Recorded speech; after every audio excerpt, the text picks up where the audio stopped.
Sunday! Every Sunday, side by side at the microphone, from the green light to the speed trap, Ray Garino and Joe D calls them as they seize them, and you better believe them. Hear relevant news, biased opinion, and outright nonsense regarding every aspect of automotive culture. Gasp with mechanical trickery never before broadcast over FCC-regulated airwaves. Thrilled to the explosive tension as Ray and Joe cuss each other down track, barrel roll across the finish line, laughing at certain disasters as they shake hands with the devil. All that and so much more at high noon this Sunday on the Motormouth Radio Hour. Call in and speak live with the Wizards of Speed and the Live Eat, Ray Garino and Joe D. Bring the whole family. Kids under 12 get in free every Sunday at noon on WHBC. Take the Hempstead Turnpike to the Meadowbrook Parkway and look for the no parking on the expressway and no express service on the Parkway sign. Go right on Highway 24 to Garden City. $2 all-day parking includes pit pass. Good Sunday afternoon on Long Island to you all. You have tuned in to Motormouth Radio, Long Island's only automotive talk show, where we will discuss all of your car maladies and concerns, and some of our own, as a matter of fact, as we all are sequestered in our basements and dungeons across the tri-state area. Chris, we have Chris Switzer, Ray Guarino, Chris Switzer, and Pirate Paul are in the house today. Gentlemen, good to see you. Gotta do that. We're surviving. Thanks again to Sean for getting us on the air today. We yes, done it without him. It's great, great to have that backup. So I can't give you a phone number to call right now because we have a little technical glitch with that, which we'll hopefully solve in a few minutes. Otherwise, you're going to just have to listen to us talk. But you can still follow us on social media at motormouthradio.com. We're also on Twitter and Facebook with the same name, and on Instagram, real_Motormouth Radio, where we post some pictures. A few went up this week of stuff, work that went on at the shop. I've had to get out of the house and go down to the shop and do some work. Mm-hmm. So working on Mike's car, what are you doing? What are you doing with the Chevelle, right? Yeah, the Chevelle came out of the paint booth, and now it's in the reassembly process. So how is it assembling a vehicle that has just been freshly painted? What are you changing your technique at all? From are you working with no pants on? What are you doing? White gloves. White gloves. Yeah, clipboard. No pants on. Yeah, don't want to scratch anything. Belt buckles, right? Well, unless you have a piercing, I guess that could be a problem. Yeah. Hey, that could be an issue. What are you trying to tell us, right? Yeah, no, I said unless you have a piercing. Oh no. Yeah, but no, actually, luckily for me, I've been working with Mike, and he's been doing a lot of the stuff outside the car. I've still been doing things under the dash. I've been doing a lot of wiring work and tracking things down. So I'm inside where it's still safe. Oh, okay. Because I was going to say, how are they dragging you out from? You're not the most limber guy I know. How are they dragging you out from under the dash? Yeah, I was going to ask that myself. Well, and the good thing is, though, at this point, there's no interior. So without the seats, you have the full car to flop around in. So that's how we do it. That's how full car flop. Got it. Yeah, exactly. It's not like the old days, right? You can kind of twist yourself between the seat and the dashboard, slide up under there, do what you need to do, and get right out. Oh boy, what a pain in the neck. That doesn't work anymore. It's kind of funny, Paul, because I'm doing that with the Chrysler, and the Chrysler's big enough. Yeah, that's a big car. Yeah, so I'm still able to slide under there and pretty much get my feet in the air. Right, but you have air conditioning in that car, right? No, there isn't. Oh, so you got a ton of room under that dash. And you haven't worked on a Mopar until you worked on one with air conditioning under there. I hear you. And you know what? I actually made the thought in my head was to install air conditioning in the car. And as soon as I looked at a car with air conditioning and started to extract parts out of that, I was like, no way. You can't get to anything. Plastic ducts is all you see. Yeah, it's the truth. It is the truth. You got to pull all that ductwork down. There was a car when I was out in Rhode Island pulling parts off a Chrysler 300 out there. It had air conditioning, and I'm like, oh, let me take a look at this and see if I can study it and see how easy this will be. And I'm like, am I crazy? This is impossible. I'm not going to put air conditioning in my car. Forget it. Yeah, right. Now, what condition is this car in? I haven't seen any pictures of it. Oh, my Chrysler. It's in. I would like to say it's in okay condition. It's not something that was fresh out of the paint booth by all means. I am not that clever. I'm not that. I don't have. I'm not that nimble. There will always be. I'll always mess up something trying to fix something. So I'll scratch it. I'll dent it. It's always. Welcome to the club. Exactly. Here's what I did. This is why I never have perfect vehicles. I adjusted the passenger door on the car. The passenger door was sitting a little low in the back, and of course, as I'm adjusting it, I'm spinning the wrench to loosen the hinges, and of course the wrench hits the edge of the paint and knocks a chunk off it. Of course. And now I'm like, of course, this is me. This is me. This is what I do. Yeah. So I went and got Crazy Glue because I don't have any touch-up paint for it yet. Right. So I had Crazy Glue, and I put a little dot of Crazy Glue right at the spot at the bare metal, and took the chunk and went, put it right back on there. It's funny you say that because I did that years ago. I'm talking probably 20 some odd years ago on my motorcycle. Yeah. I have custom paint job on the bike. I mean, it's a candy apple blue. Right. And I managed to, don't ask me how, I managed to bump the back edge of the rear fender, right on the edge of the fender. Oh. And a chunk of paint came off. Uh-huh. And I was upset. So I ended up like Crazy Glue or something, and I glued that chip right back in. And to this day, wow, it's still there.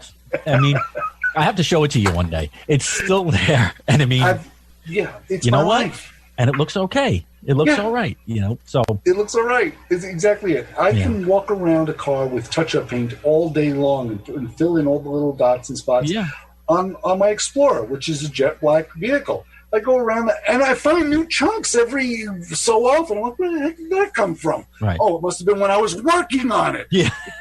But they're still never going to look as good. I mean, probably gluing. I bet you gluing that chip back in, if you did it right, it probably looks better than the touch-up paint. It does. What color is the car? It's green. It started out gold.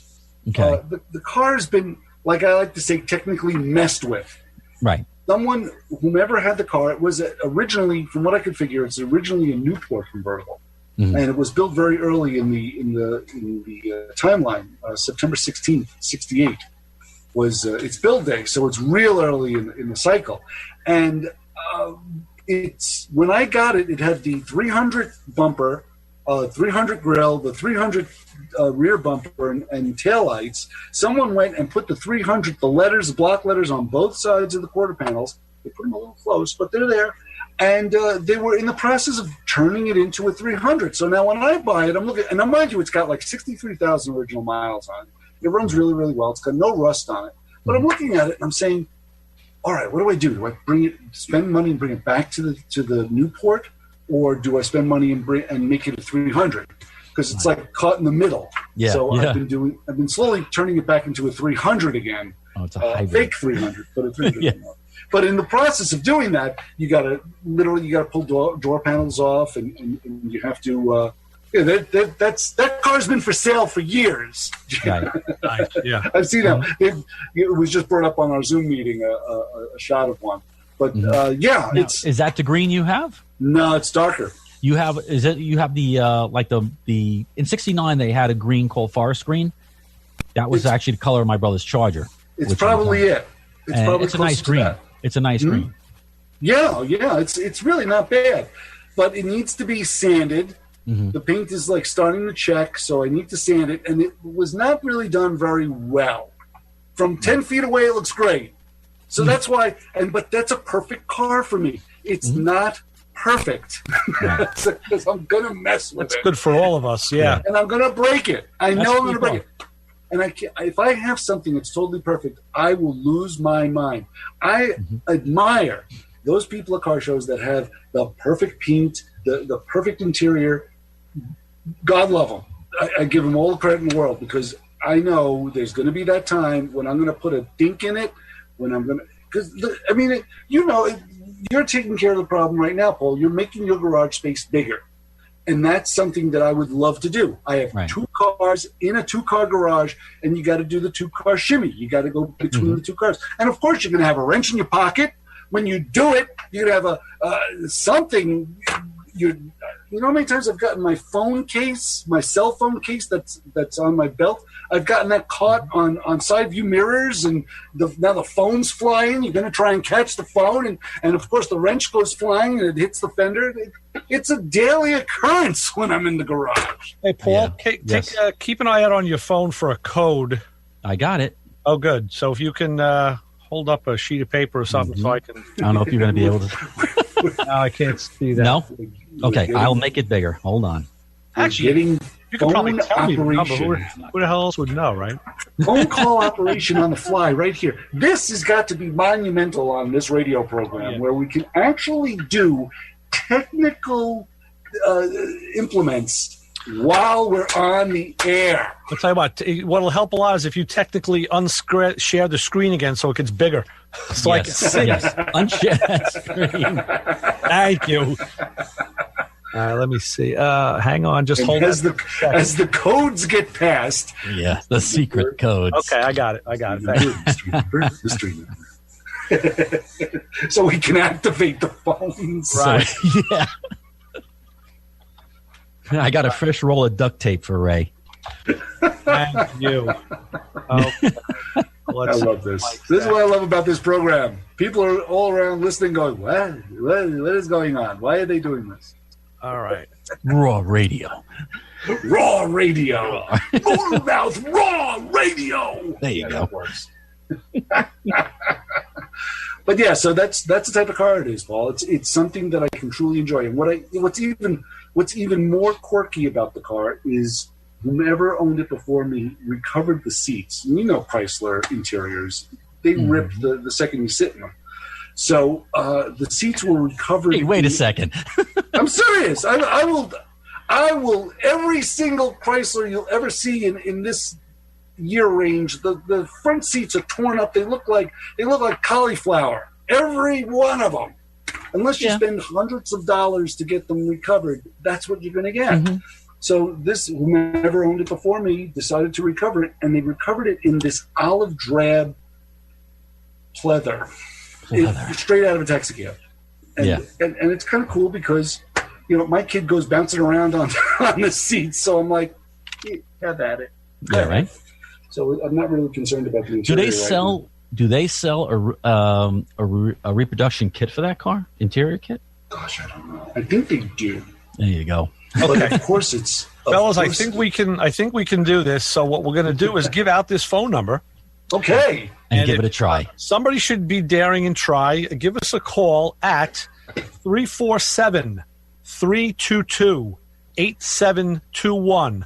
Again, that's 347-322-8741. And 8721. I'm sorry. I can't even read.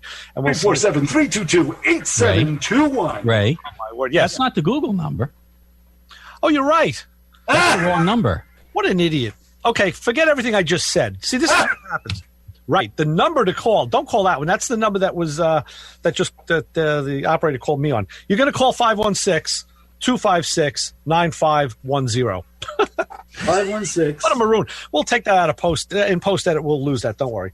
516. You can't unhear it. Yeah, but people don't remember. I know. I'm kidding. 516-256-9510 is the number to call. 9510. Write it down. Get in on the fun. And get into the fun. Yeah, who's out there? Test the motor mouths. 516-256-9501 is the phone number. Write it down. And there is a call coming through. Let's see if it gets to goes through the disqualificator. Oh yes, where it's disqualificating right now. Yeah. But yeah, I had to do real fast. I had to do the spark plugs on the Explorer, so I had to pull the top of the motor off, which was a complete joy to do that. But we'll talk about more of that later. Because we have a call, don't we? Yes, go ahead. You've got Bill on the phone. Yes, you take a breakfast order? Oh, I'm sorry. It's Billy G. Hey, Billy. Billy Velvet! How are we doing? We are doing very well, sir. How are you? Are you staying safe? Yeah, I'm good. I was laughing when Chris was talking about the Chrysler. I inherited from my mom a 1961 Plymouth Savoy back in the day. And I used it as a tow car. Yeah. It was the poor man's Fury, you know. Yeah, sure. And, Cool looking car. It had three options. It had a rear speaker, it had a right side mirror, and it had backup lights. Wow. But anyway, He was styling. yeah. But Bill, that was the full-size 61. hubcaps. What hubcaps? Full size hubcaps. Full-size hubcaps, yeah. Now you had that's the Buck Rogers car, right? It's got the pontoon taillights on the back of it, right? It's got the what do they call it? The fish that ate Cincinnati grill. You know remember the old Car 54 series? Sure. That was the year they made the 61. Mm-hmm. Yeah. No one else under the age of 50 will remember that, but we do. Yeah. And but anyway, talking about the interiors, he's absolutely right. I mean, that interior. I mean, my mom had a 57 Ford Fairlane 2-door was her first car, and then when she got a brand new 61 Plymouth, and we were 5 kids, at the time. My brother was born in 61, my youngest brother. So back in the day, no car seats and anything, but to have when my mom driving, that interior I think lasted a month and a half. But they were just that frayed. They were just that poorly. Yeah. And then the big thing to do was you went to Rayco. Rayco? Anybody? Rayco? Yeah, Sunrise Highway. Yes. Yeah, we had one on Queens Boulevard in Elmhurst, Right. Yeah, but I'm chuckling thinking with Chris with the interior. He's absolutely right. Those things were like facade, they just it's amazing. It just every single one you see in that age group from like late 50s all the way up to maybe the mid 70s. I think Chrysler finally got the interior durability correct somewhere in the mid 70s. But in that span, everything is a mess. The car looks fantastic in the ad. It looks beautiful, the outside, the finish, and everything. You look at the driver's seat, and it looks like you're sitting in like a garden, stuffing and pleather. Mm-hmm. And then talking about the AC system, they had a sub company, Chrysler Corporation, called Air Temp. Oh yeah. So the air conditioning systems were air temp systems. Mm-hmm. It was almost like it was a factory recognized company, but the car was jobbed out to their subcontractor was air temp, and they also did commercial refrigeration. Chrysler used Frigidaire, right? Is that right, Paul? Oh, Chrysler? No, Chrysler used air temp. GM, Air Temp, GM right? was Frigidaire, I believe. Or one of those companies was Frigidaire. Okay. Right. Chrysler was air temp, They made home air conditioners, too. Well, they Bill, did, exactly, yeah. I got to tell you, Bill, I'm kind of it's nice to have you with us today because I know that right now at 12 o'clock you could be watching Batman, Season 2, Episode 3, Hot Off the Griddle, which is the one where things get hot for Batman when he pursues Catwoman. That's on right now. And then, of course, at 12:30, if you want to kill the rest of the hour, you catch Episode 4, The Cat and the Fiddle, where Batman catches Catwoman after escaping from her torture chamber. So nice. So this is what I did. I'm in for my second cup of coffee. I said, let me put the show on. Let me put the radio show on. Let me just catch up in the house. So I'm going back out to the garage. I got the 74 in the garage, and talking about I'm in a 20 by 10 garage. So moving around, doing things with the big Corvette doors, and you're absolutely right. You go in with no belt buckles on. You go in with a long sweatshirt. And you get your hands are over your head, like assume the position. Let me see you to walk around the car to work on anything. I got a picture painted in my mind. I don't even use fender tenders because the impression of the material stays on the fender. So I actually got blankets and sheets, just not to nick or scratch. And it's like, oh my God. Forget. It's funny, Bill. You mentioned fender tenders. I had one on the Chrysler once. I thought I was a real smart guy, and I put it on the Chrysler, and I had all my tools laid out on it. And of course, I slid past it and took the whole thing with me. There you go. And it sounded like if you dropped like a half a dozen dinner dishes. Yeah. All the sockets I are know. flying everywhere. I'm like, So, oh. Bill, what else have you been doing to relieve the boredom of the lockdown, as it were? How are you passing the time? Well, crazy as it sounds, I'm in the essential industries business, finance and banking. So I've been sneaking into Manhattan, off hours and just getting things done that I can't do on the home computer because of the firewall situation with some of the things I have to do. But other than that, I've been purging. I've been things that I thought I needed to keep.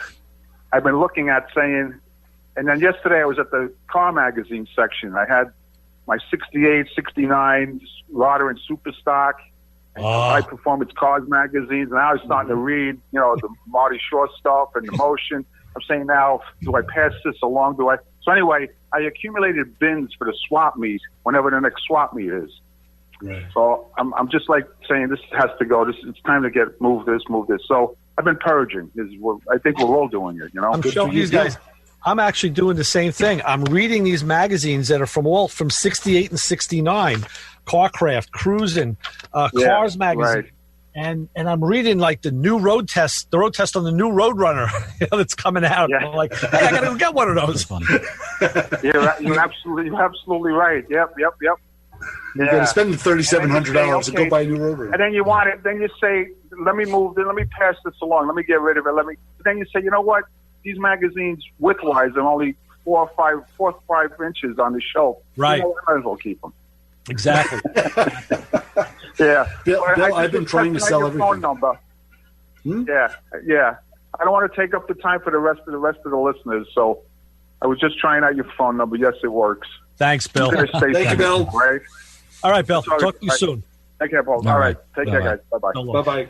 All right, that was Billy G on Motor Mouth Radio with Ray Guarino, Chris Switzer, and Pirate Paul, keeping down battling down the hatches today. Mm-hmm. And I've been going through every box I've had in the garage. I'm going through it. I'm finding more old Seville parts that my dad collected. Oh, good. And I put a lot of them up for sale on eBay, and a lot of them are pretty much gone. It's kind of funny. That's nice. Because, Paul, that's what I'm trying to do with the Chrysler. I don't want to spend any extra money on the car. Whatever I like to do, if I'm going to spend any money on the car, I would much rather sell some parts that I don't need and use that money on the that's what I do. That's how I fund my projects. Chris, I was telling Paul the other night, I had to buy a replacement fender for my Pontiac. Yeah, what you're talking about. And, everything isn't always as it seems. I mean, the fender in the book, like you look, it's $499, and you say, wow, okay.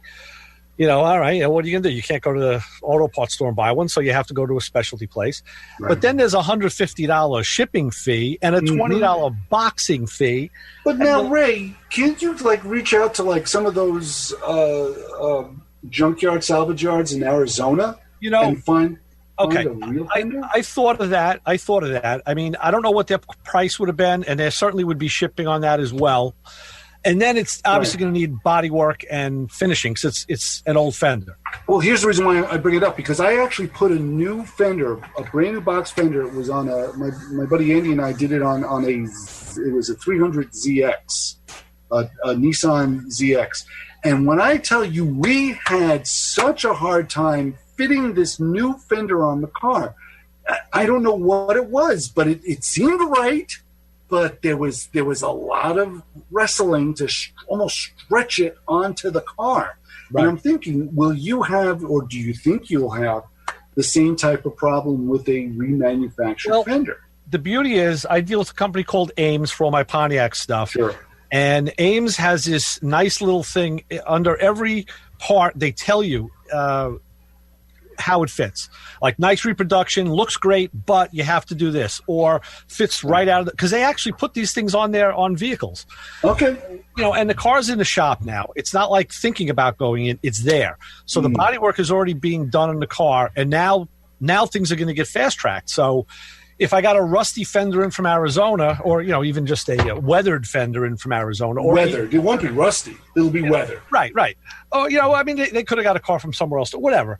It's going to require some work. This way, it's out of the box, ready to go, and it's going to still need some work, but it's going to be minimal. So, And a decent condition, at least I know with Mopar stuff, a decent condition original fender is going to cost you more than a repop. Yeah. Yeah, I don't know how it is with Pontiac, but I know with Mopar, you find a good condition original fender, and they are asking at least as much as a reproduction, if not more. Right. So let me say this: unlike our remote producer, who luckily I'm not listening to him for the phone number, give us a call at 516-256-9510. That's the number to call to get a hold of us. Yeah, what's that number? That's the school's exchange. That's right. 256-9510. Write it down. Yeah, 256-9510. And remember that all-important area code. Exactly. You got to do that too. Mm-hmm. That's right.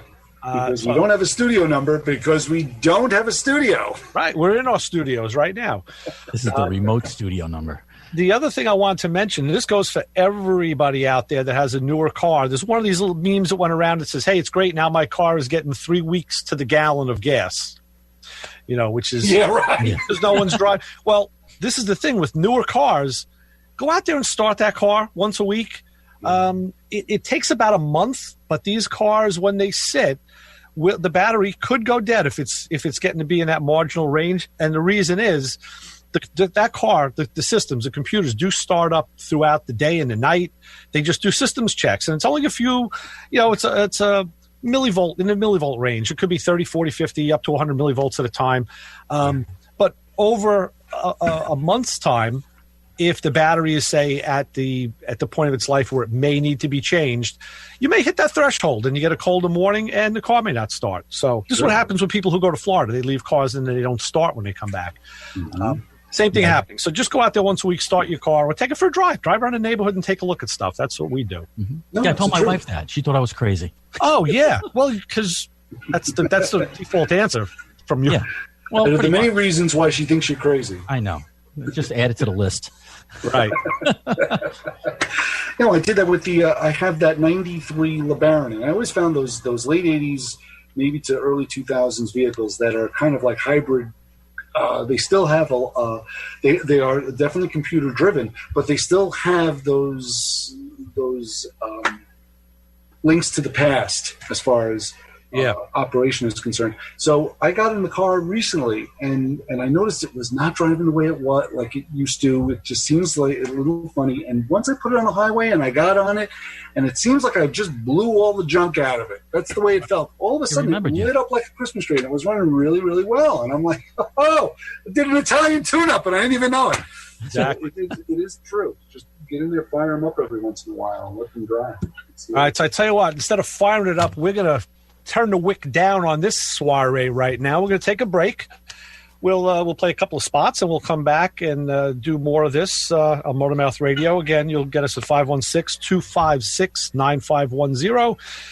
So if we're ready on the command center front, I will say that for Ray Guarino, Chris Switzer, and Pirate Paul, we'll be back with more on 90.3 WHPC. This show on 90.3 WHPC is brought to you by CarStar Celebrity Chase Collision, with 2 locations in Limbrook and Oceanside, who remind you that New York State law says you always have the right to choose which shop you want to have your car fixed at. CarStar Celebrity Chase Collision offers a full range of services: 24-hour towing between Montauk and Manhattan, shuttle service, and they can help you with a rental car arrangement if needed. And yes, se habla Espanol.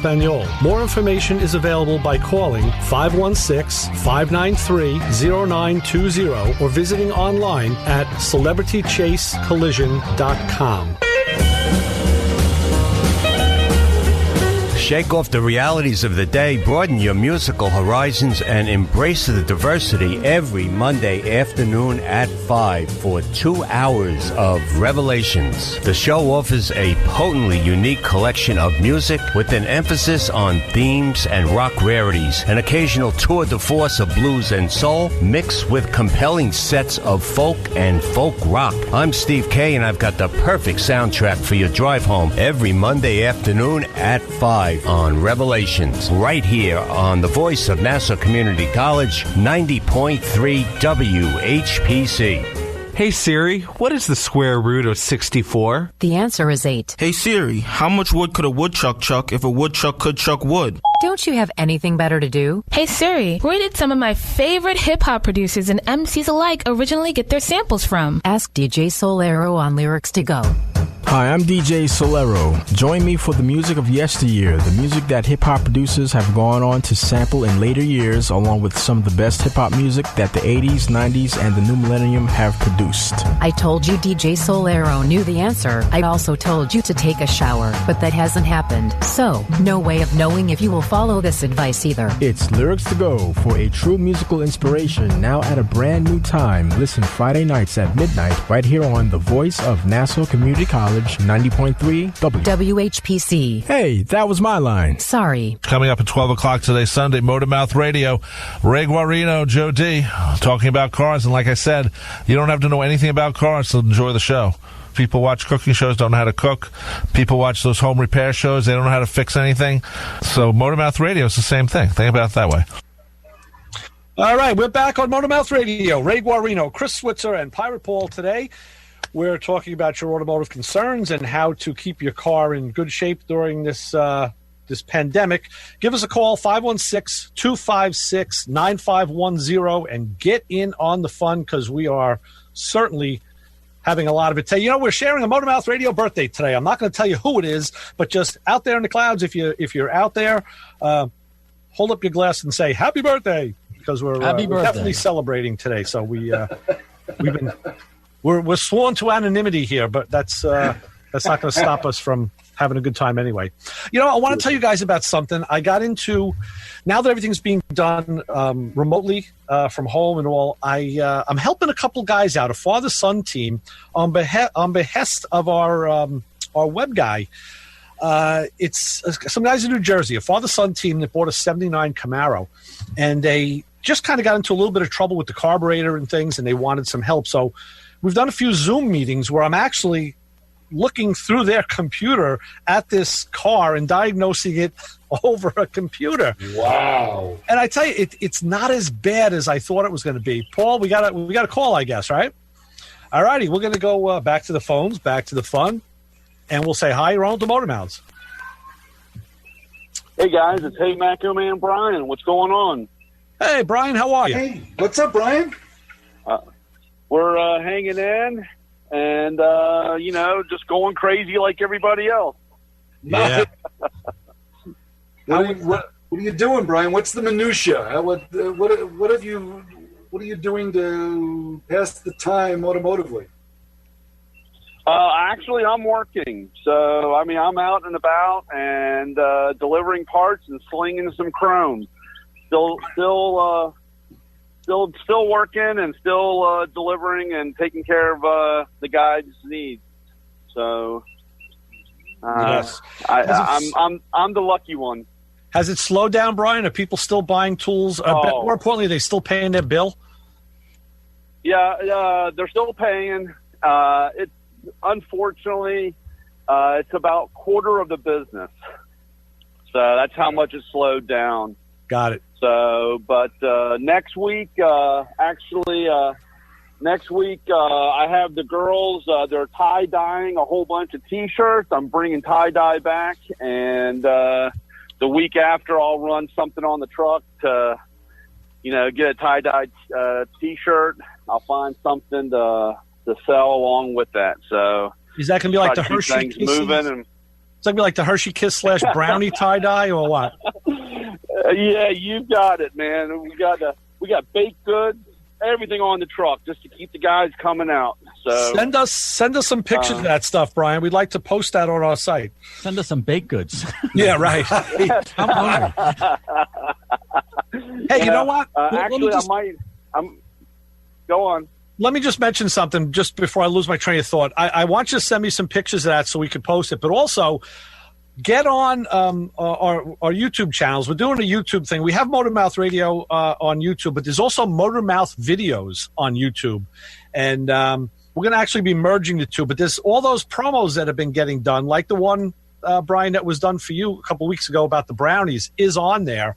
Mm-hmm. And people should get on there, Motormouth videos, and subscribe and like it and give us a hand with that. So we'll okay. on there. I'll have I'll have when the girls are doing the tie dye, we'll actually have some live video or something maybe.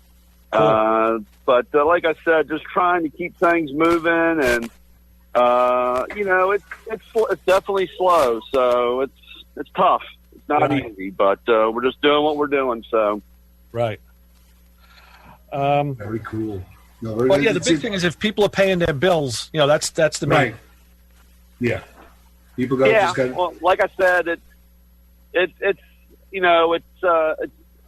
I don't know how else to really say it, but when you had a $50 guy, it's a $20 guy now. I mean, it's half or quarter of the money, but as long as we keep moving, we're all in it together, like they say, and we just got to work together and get it over. And hopefully, hopefully this won't be the new. I hope we get back to some kind of normalcy. Yeah, exactly. It's the new. Yeah, the new. I know. But you know what? It's a perfect way of putting it. The new. I don't know how else to put it without being nice. I guess I don't know, but that's been going on. And like I said, following Ray's pictures of his car getting done, it's going to be kind of odd to see it with paint. I don't know. I was never a paint guy either, Ray. No, me neither. I don't know how you're going to handle it. I don't know either. I don't know. It's going to be kind of tough, but and I do have a really I'm thinking of a cool idea. I was telling Paul about it the other night. I won't get into it now, but I'm thinking of a really wild idea for a different pinstripe option for the car, and we'll see how it comes out. I don't know. It's just a little personalization thing, but we'll see if it works. Then I'm just going to put it in the garage, wrap it in bubble, and lock the door and never use it. Right, exactly, like everybody else. Yeah, exactly. I'll have to come by, Ray, and scratch it for you, so you don't have to worry about that. Scratch on it or something. Yeah, Yeah, something. Give it to one of your daughters and let them go out and scratch it, and that way you don't have to worry about it. People have said this for years. Like, once you get the first scratch or the first dent, it doesn't matter. I'm like, yeah, BS. Baloney. It doesn't. No. That's the only thing you see, you know? Yeah. It's that level of freak out. That's what Brian, that's what I'm waiting for with Ray. It's like, what level of complete meltdown will he experience when he sees that first scratch? I'll tell you, there's pictures. We're seeing some pictures now. There's my old Bondo that had to go thrown to go out. Bondo has a shelf life, I found out, even if it's not open. But, my car's in the shop. I had to take the windows out, and I was even freaking out over the dust, the amount of dust that gets in a car in a body shop. Sure. And, the car was pristine inside. But I'm looking at it yesterday and just sitting there just saying, you know what?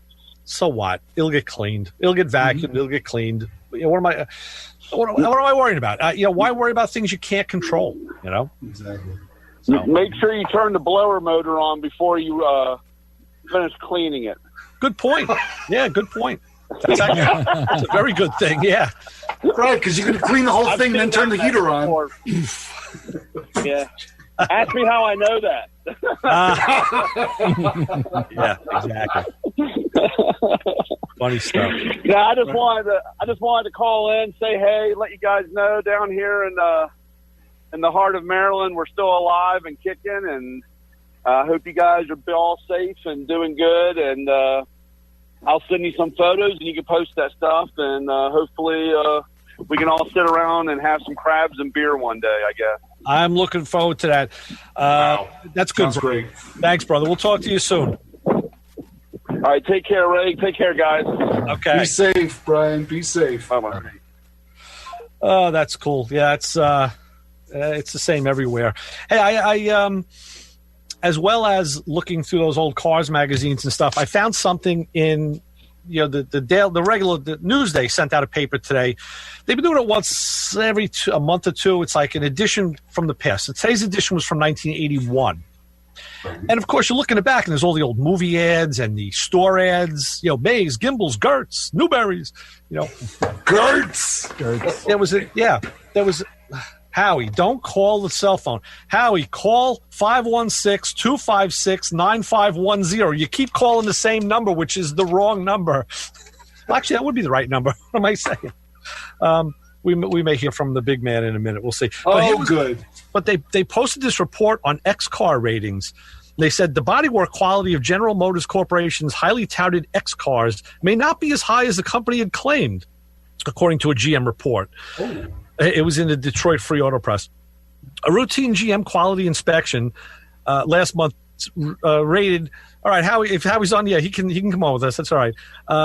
It said that the X-Car's bodywork came in at 38 on a scale of 0 to 145, and internally the ranking provides an incentive for the plants to know how to improve, and they're going to work on it. We all know in retrospect it was kind of a bad idea. They didn't work on it very well. No, they didn't. But, I think we have a call. Anyway, yes, caller, are you with us? Yes, I am. Hello, Chris. Hello, Professor Ray. This is Howie. It's the big man. What's up, Slim Jim? How are you? Cuba Libre. I'm doing fine, man. I'm working on the Black Beast, the Black Caddy. That's doing what you call it, huh? Steering wheel cover and a glove box replacement, man. It looks pretty good. I'm looking at it now. Oh yeah, so are we. You're gonna replace your glove box? Is that what you said? The glove box opener. Oh, okay. I guess that's where the hinges.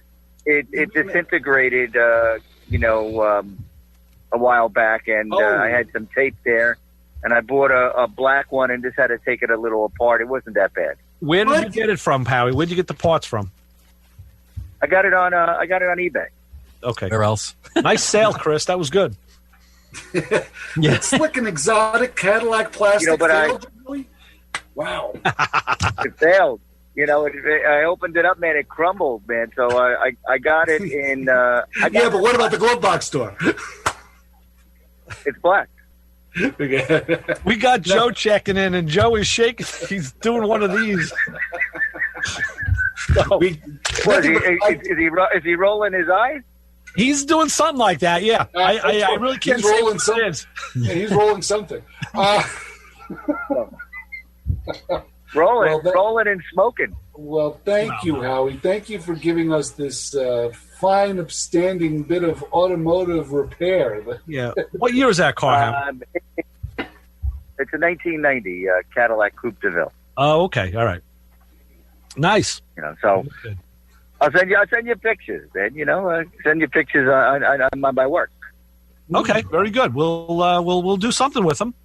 Yeah, we'll do something with them. And I picked up, probably Christopher would like this. I picked up an original 1994 radio for my 94 Oldsmobile. It has Oldsmobile on it, AC Delco AM FM cassette that I'm going to be putting in later today. I bet Christopher would. We're going to have to tell him about it too. Yeah, exactly. I'll give him a call later. Man, I just want to have radio instead of going down the street and kind of hitting the the modern radio to have it work. I'm going to take it out and put back the original. Yeah. Well, it's funny you should mention that, Howie, because those GM cars, a lot of them, the radios are all the same, pretty much. And with a simple, sometimes you can plug them right in and they work just fine. Sometimes you need a simple adapter kit, which is being offered on eBay. I know I've done this. I had that 84 Corvette, and I found, of all things, an Oldsmobile 98 Regency radio that had the EQ mixed into it, had the cassette. It was super duper high tech, nice looking radio, but I just needed that adapter. So I bought the radio, bought the adapter, and it all just plugged right in, bump, slid it right into the dash, put the dash panel back on. It was beautiful. It looked fantastic. It looked like it was part of the car. So yeah, you're on the right track. That's a good idea. Right. Well, I mean, it gave me the person selling it gave me the VIN number, so it's in the 90s. So I'm wondering with security that I might have to, when I put it in, it may ask me for VIN number, and I'll put in the VIN number, and then it'll start working. Cool. Yeah. Very good. And you'll have a glove box handle that'll finally work. Man, they only last, man, 25 years, these glove box handles, the openers. They're made of plastic and a little metal. They only last 25 years, man. You got to stop slamming it. You got to stop slamming it. Don't do that. Easy, gentle touch. Well, keep it up, Howie, and keep us informed on the progress of that project because we always want to know what's going on. Riveting. All right. Thank you, Professor Ray. Everybody have a great day. It's a beautiful day out for a cruise. Yep. And they do that. Okay, Howie. All right. Enjoy the car. All right. Bye. Keep it clean. All right. See you later. Paul, the fenders on your car, I remember seeing them on like sawhorses for years. There was one, yeah. That was the one. It was sitting in the corner. That was the one that was done. That's on the car. The other one's not done. It's actually over at my friend's house. Oh, okay. Were you just sent me some pictures. Were you sending those to Jim as well, or were you supposed? No, I did not. I actually just shot them to you in a text. It was just easier. I was lazy. Right. You can do what you want with them. Okay. All right. Oh, good. Okay. It looks like we got another. I keep thinking like the phone calls are coming to the wrong place. No, the phone calls are still coming in. We got another one on the line, but we will go back to the phones, back to the fun, and say hi. You're on with the Motor Mouths. Hello, guys. How you doing? It's Glenn from down in Tennessee. Glenn, who's on the verge of overmodulation. What's happening? Wow, you are flying in, Glenn. What's going? You know, I'm really hurt because you're reading my magazines, aren't you? That's right. You're exactly right. These are your magazines I'm reading. And I was saying to myself the other day, man, if I had those magazines, I could be sitting out on the porch and reading my old car crafts and hot rods that I gave to Ray. Yeah. Just to clarify, Kilowatt Kevin and I went over to Glenn's before he moved out of New York. We went to Brooklyn, and we filled my Mazda with car magazines. I mean, literally, the car was dragging. And Kevin and I split them up. And, there's a ton of Mopar stuff, but I'm getting to the good. I got to this cachet of Cars magazines, and I found this Cruising magazine. I never even saw that one before. And so there's some real choice pieces in there that are makes for great bathroom material. I was going to say, Glenn, did you have these magazines in the bathroom at all? Is Ray going to find, little bits of hair in them or something? I have. I actually kept them all the years, and I had trucking magazines and Street Rodder and all of that. I don't know if Ray got the Street Rodders and everything, but they were all in cardboard one-year boxes, and they were mint, most of them. And I said, man, one day somebody's going to want these. You know what? In this time and age that we're in, nobody wants magazines. We're forcing people to take them instead of throwing them away. You didn't have to force us too hard. No, you came right over. Now, what I need you to do is, when you're done reading them, put them in the Mazda and drive them down here and bring them back. Back to Tennessee. Yeah, there you go. Yeah. Now, I'm going to rub one in for Chris over here, because Chris is talking about his garage and having to squeeze between the cars like Ray knows I used to do in Brooklyn. Sure. So now I have so much room that I have 3 separate garages. One of them isn't even on my main property. It's on my next property over. And I could fit 8 cars that I want in there. It's on the back. Oh, I'm so envious. So envious. And then I'm running out to the 3rd garage to play with the cars that are sitting there, detail them and do all the little stuff. I'm going, why am I leaving my Honda in the garage in the house? It's not going anyplace. Right. So yesterday morning, I moved it out there. I said, I'm not going anyplace. And I brought one of the cars in the house so I could play with it now and do all the little detail stuff that we never had time to do before, but we do now. Sure. Great idea. But you know what? You said you can fit 8 cars in one garage. I would own 8 cars then. He does. That's how that works. Well, yeah. Mm-hmm. Yeah, I was kind of scared of that. That's why I didn't go any bigger than that, because if I keep going bigger, I mean, I have it's really a 3-car detached garage that was already here, a 2-car garage in the house that's climate controlled that I actually have fit 3 cars in when I stored them here. And the other one, I just walk around out there, and I only have to move right now 1 car to get any of the other cars out, which is way further where I was before. And I would have cars double parked in Brooklyn to get 1 car out. It looked like, I guess, a Chinese fire drill. I don't know if we should say that now. Hey, double parked in Brooklyn? Really? Are you kidding me? I've never heard of such a thing. Oh, yes, it's impossible, right? Yeah. Glenn, plenty of parking spots there.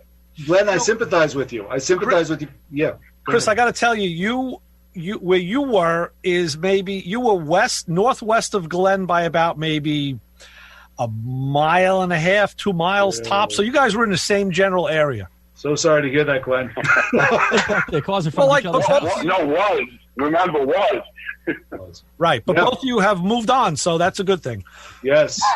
Yep. No, because I only have to move one car in order to get one car out of the garage. When I had to do exactly what you did, I had to move like 3 cars out, double park all of them, and or try and find a spot in order to get a car out of the garage. It was after a while I'd be like, nah, heck with it. I'm not going to take the car out of the garage. Or Well, that was it back then. You didn't want to use your cars. And then if you took them out early in the morning and you came home, you were stuck in traffic for 5 hours coming back from a half-an-hour drive. You're right. You're absolutely right. You couldn't enjoy them anymore. When I grew up in Brooklyn, there were times you could enjoy your car. Sunday mornings, you can take them out, go up and down Ocean Parkway or something like that. It was a great drive. Now, no way. No way. Not even Now I pulled cars out and put them in the street. And then afterwards, when I came back with one of my classic cars, I go, where did I park my other cars? Because they're not in front of my house. Those are called space savers. Yeah, wait a second. I put this one down that street. This one's all the way up this street at the corner. You got to take a crosstown bus. You'll see me walking around with keys in my hand. Like, what is this guy? And you need a bus ride or a cab. You got to get an Uber to find where you left the other car. Glenn, I bought a car. To just leave in front of the house. Yeah. I swear to God. And it would move. We had alternate side. I'm sure if you were a mile away from me at the time, you probably had it too. You had to take the car and move across the street. Thank God we didn't have alternate side of the street. Oh, you did? And my neighbor goes, we should have alternate side of the street parking so I can clean the street. I said, no, come out in front of the house with a broom. I don't need alternate side of the street. Why would that be in Brooklyn, in the same borough, in the same area, that one you would have a Chris and he wouldn't? What dictates that? I have no clue. I have no clue. But where I grew up in Marine Park, there was no alternate side. There was in Bensonhurst where I was. Yeah. Mm-hmm. So it's all because of whatever the local board is. They vote on it, and I guess if they sit down at a board meeting and decide they want alternate side of the street, you get it. Well, it's the truth. They've wisely decided now to suspend it, and of course, there's nowhere to put anything. It's the truth. But Glenn, I owned a Honda Accord or something like that for a couple of years, and I put 7 miles on it because I was going across the street with it. And they're coming back. I know what you're talking about. We call that a hoopty. You just keep some cheap car around with cheap insurance on it, so you don't have to take everything else out, and you can hold the spot someplace. That's it. But the thing, the irony about that thing is, all it does is keeps one of your cars in that spot. It doesn't, because it's like, you're not using the spot anyway. Like, you wouldn't park in front of your house. You're going to park in your driveway. So it just keeps other people away from your. But like Chris, in your case, people would infringe on the driveway. So always. And you had a tree. I mean, it's very tight. That is a problem, I guess. Yeah. And Glenn, I had the dubious honor of owning a house with 2 driveways. I had a driveway on either side of it, and they were both. I used them both. Yeah. So anybody parked anything bigger than a Honda Accord there, you were going to get a quarter panel on one end or a front fender on the other end, and you wouldn't be able to get in there because there was always that clown that was on the other side of your driveway path that was backed up, and so you have maybe all of like 4 feet to get a Caddy DeVille through it. You're not going to do it. So I looked at Google Earth of Glenn's house. It looked like Tent City, but with roofs. He built out everything. Oh my God! I call that the Branch Davidian compound, by the way. Right. Pretty wild. Now, I had people used to park across my driveway and just go because the shopping center was on the corner. So they would park their car and go, that's good enough. I came out one day to go to work, and I can say this, I'm safe now. I can't get in trouble. I don't even live in New York anymore. Guy parks across my driveway. I come out in the morning to go to work. There's a car across my driveway. So I went out with my floor jack, and I jacked up. It was a front-wheel drive car. I jacked up the front of the car, and I turned it completely sideways, blocking the entire street. Nice. Good for you. And I dropped it on the ground. I put the floor jack away, and I went to work. Nice. I love it. Good for you. That's perfect. I wish I would have thought of that. I can't do that kind of stuff down here because people are armed and dangerous. Yeah, right. And there's no need to. That's the thing. You're in the exactly. Yeah. Well, I'm glad you guys are still doing the show. It's nice to have a little break during the week. I mean, I have found more projects. I mean, we're all doing it. I mean, I have cleaned every corner of every basement, organized every can of WD-40 and brake clean. And I don't know how much longer this is going to go on, but I'm going to have something accomplished at the end of this, whether it's on the cars, because I'm going over one car at a time and going, I never fixed this, and, that needs to be waxed. And now, Glenn, you were saying you're having a virtual cars and coffee meeting, which is kind of different. We've been doing it here. A couple of guys have been doing it, but it's the local cars. What I'm going to do is I'm going to reach out. I belong to a lot of these car groups, like Custom Kents of America and Traditional Hot Rods. And I've already started reaching out to them and said, is it okay if I post on there? Because we started Cars and Coffee here, and obviously we got one in, and then this all hit. And it's at a Harley-Davidson dealership, and they've been very socially responsible, and they closed the dealership down until this is safe. So what would have been the second one is going to be the first Saturday in May, and I'm going to reach out, and I encourage everybody, people who listen to your show, it's Cars, Coffee, and Cycles. It's got a Facebook page, and I'll announce it towards the end of the last week in May.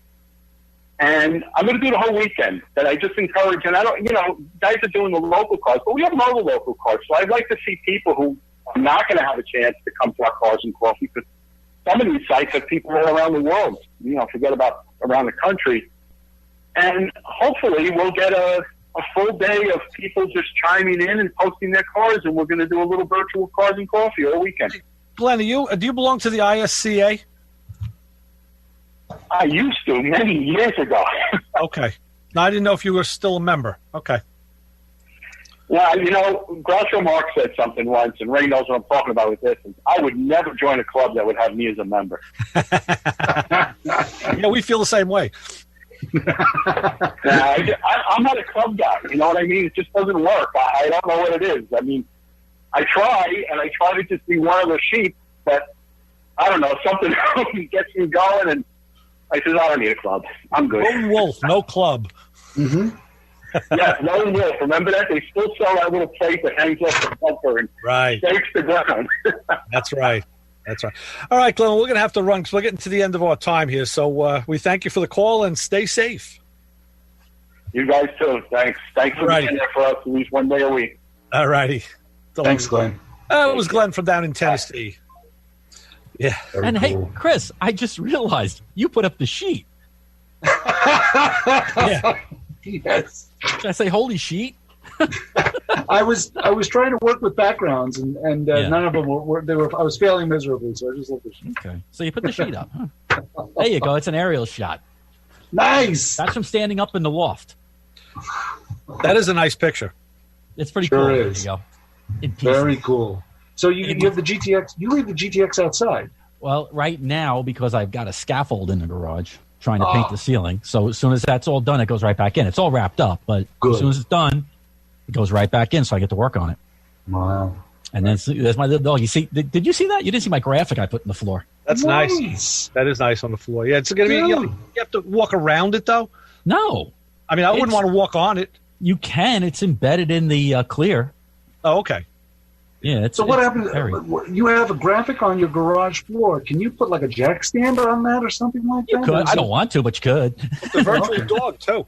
Yeah, absolutely. Virtual dog. Virtual doggy. That's cool. Very good. That's hysterical. Love it. Right. Yeah, of course, I should have moved it a little bit up, because if I do eventually put something in that garage, like a lift or something, it's going to be it's going to be right on it. Right. Of course, I picked the wrong spot. I should have moved it up about 3 feet. Okay, guys, we're getting ready to count down. We're going to be getting out of here. So we thank you all for tuning in and spending part of your Sunday with us. We're going to go outside. We're going to go outside and take a walk, I think, because it's nice. And I got to go back and work on a sewer. We were hoping to have Tom Cotter on today. It didn't work. Hopefully we'll get him next week. And that was good. With Mr. Tom Cotter. What's our countdown, Sean? How many? We're wrapping. Okay, we're done. All right, you know what? That's it. We're going to go for Motormouth Radio, Ray Guarino, Chris Switzer, Paul, Paul. Yeah, Pirate Paul. Chris, what do we say? Don't follow us home. 90.3 WHPC. See you next week.